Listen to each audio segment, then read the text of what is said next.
Hi, my name is Kendall and I'm interning in a 4-year-old preschool classroom at the Hills School. So for the female roles, there were 30 female roles in the book and 13 main female roles. Here are some books that have lead female roles in them. Male roles, there were 22, and male main roles, there were 21. And here are some books that have the lead male roles in them.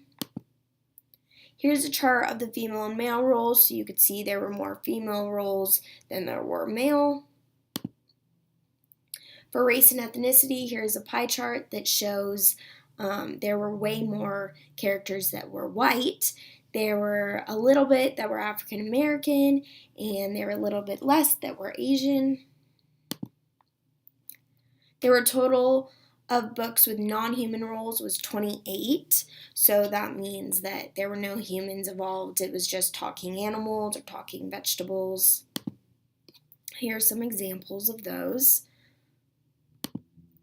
Characters who speak languages other than English or who are multilingual was 4, so here are examples of 2 books that were in Spanish. Books that had characters who are lesbian, gay, bisexual, transgender was 0. Books that had characters with disabilities was 0. Books that address economic struggle or poverty was 0. And books that teach about immigration to the United States was also 0. 6 of the books were only about holidays, so here are some examples of those books. The location that books were located in was rural, then there was some urban, suburban, and a little bit that took place in the desert. The demographics of my classroom are 3 female students, 5 male students. 2 of them are African American and 6 of them are white. 0 of them have parents who are lesbian, gay, bisexual, or transgender. 0 of them have disabilities, and none of them that we know of have family with disabilities. 3 of them have a structure other than 2 parents and 2 children. 0 of them speak languages other than English, and all 8 of them live in a suburban area.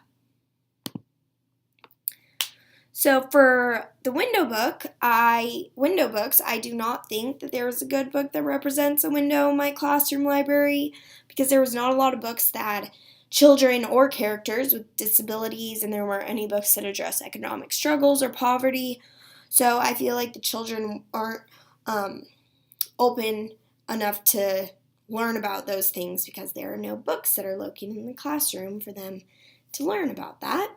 And for the mirror books, I did find those in my library because there were all kinds of books with characters with different races and ethnicities. So I feel like every student was able to relate to at least one book. Thank you for watching my presentation.